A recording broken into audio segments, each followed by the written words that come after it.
How to import a website on Squarespace. Hello guys and welcome to this new tutorial. In today's video I'm going to show you how simple and easy it is to import elements, or let's say here a website element, into your Squarespace website. So we're going to head over squarespace.com, sign in for the account, choose the website, and we are on the dashboard of it, as you can see. Now what we're going to do is to head over the import setting. We are going to find them on the left side of the screen. Head over the settings. From the settings, we're going to see the website, or the general settings of the website. We're going to scroll down until we are going to see import and export content. Click on that and we're going to have the content from other platforms. Click on import. You're going to choose the type of the website that you are going to import from.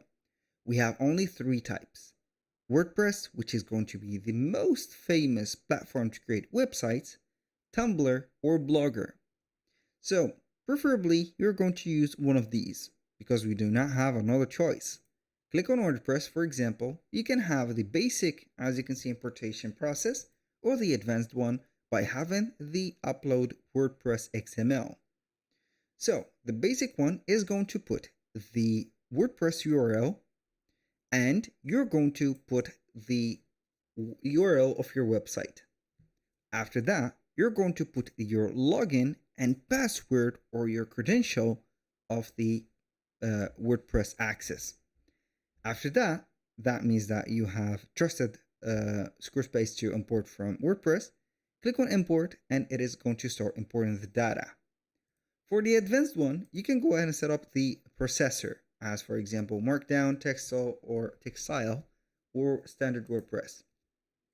Upload the WordPress XML file and you're going to start the upload. Here it is going to be something that you're going to export from WordPress. You're going to click on export on WordPress on the parameters, and then you're going to upload the exporting data here. So that was pretty much it for today's video. Thank you guys for watching. I hope that you have enjoyed the content, and I hope to see you soon on the next one.